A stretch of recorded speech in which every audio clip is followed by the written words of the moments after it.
Most men my age stopped looking, not because they gave up, but because nobody ever told them the truth about what they were actually looking for. My name is Frank.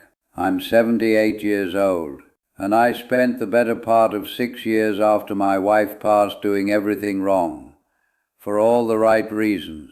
I want to talk to you about something that doesn't get said plainly enough. Not about dating apps or how to dress or what to say to a woman at a coffee shop. I want to talk about what happens inside a man when he's older and alone and starting to wonder if that's just how the rest of his life goes. Because I was that man, and I made a lot of mistakes before I finally understood what I was really after.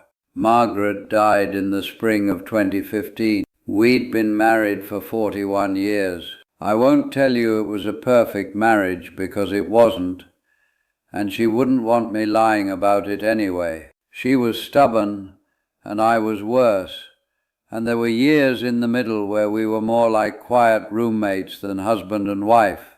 But she was mine, and I was hers. And when she was gone, there was a kind of silence in the house that I had never prepared for. Not grief exactly, though there was plenty of that. Something more like disorientation, like I'd been navigating by a star my whole life, and one morning I looked up and it wasn't there.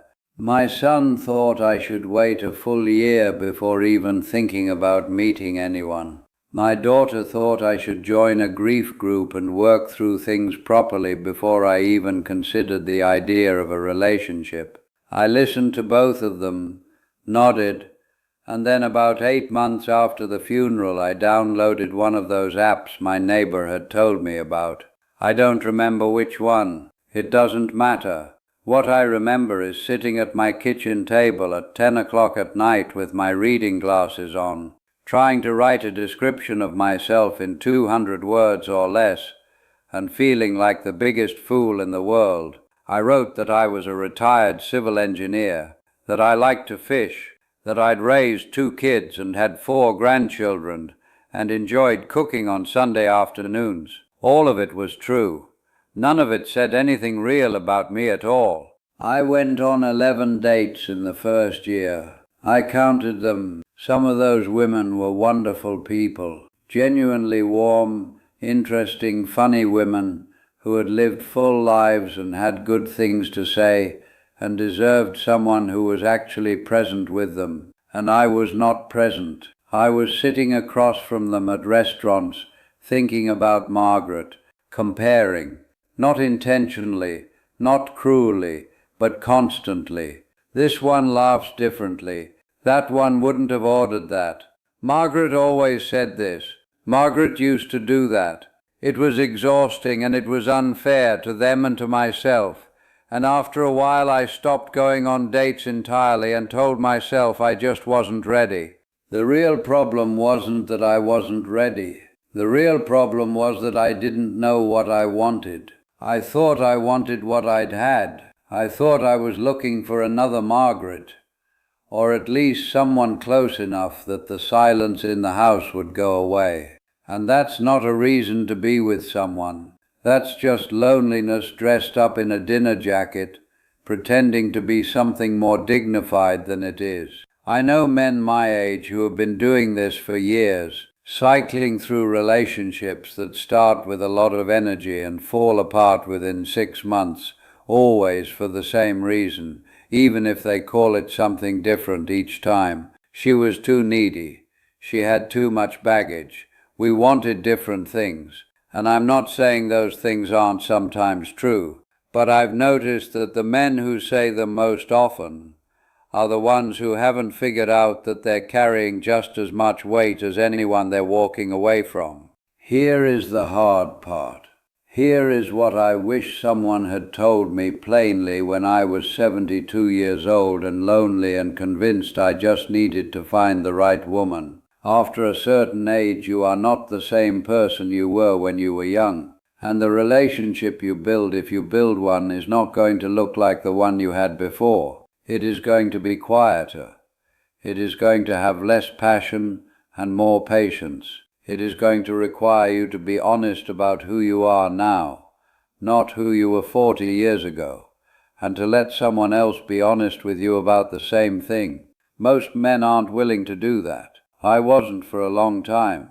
I met a woman named Carol about 3 years after I gave up trying. I wasn't looking. I want to be clear about that because I know how that sounds in a story like this, but it's just the truth. I met her at a hardware store on a Saturday morning in October. She was trying to figure out whether she needed a 1/4 inch or a 3/8 drill bit for something she was fixing at her house, and I happened to be standing nearby and I knew the answer. That was the beginning. We talked for about 20 minutes in the hardware aisle. She was 69 at the time, a retired schoolteacher. Her husband had passed 4 years earlier, and she had 2 adult daughters, and a garden she was fanatical about, and a very strong opinion that most power tools were designed by people who had never actually tried to use them. She made me laugh. I hadn't laughed like that in a while. We had coffee the following week, and then we had dinner the week after that, and it moved slowly, which is the only way it could have moved, because we were both old enough to know that slow is not the same as uncertain. Slow means you're paying attention. Slow means you're not running toward something out of fear of what's behind you. What I found with Carol is something I didn't know how to name at first. It wasn't the same as what I had with Margaret, and I stopped expecting it to be. It was its own thing, honest and unromantic in all the best ways, meaning we didn't pretend to be younger than we were, or healthier than we were, or less set in our ways than we absolutely were. We argued sometimes. We had our own homes and kept them. We saw each other when we wanted to, and had room to breathe when we needed it. And somewhere in the middle of all that ordinary, comfortable, unsentimental arrangement, I realized I was happy. Not the way you're happy when you're 30 and everything feels possible. The way you're happy when you've lived long enough to know the difference between wanting something and actually needing it. I'm telling you this because I think there are a lot of men my age who are doing what I did, looking for someone to fill a space, looking backward instead of forward, going on dates and wondering why nothing sticks, and not asking themselves the harder question, which is what they're actually willing to give, and not just what they're hoping to receive. You can find companionship after 50, after 60, after 70. I'm living proof of that.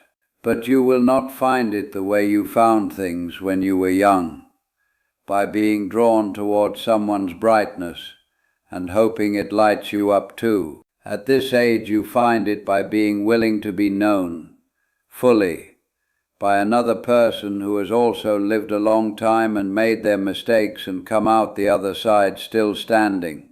You find it by being honest about what you have left to offer and not pretending it's more than it is. And you find it mostly when you stop treating it like something you need to survive and start treating it like something that might simply be very good to have. I still have the hardware store receipt somewhere. Carol thought that was sentimental of me. She was probably right.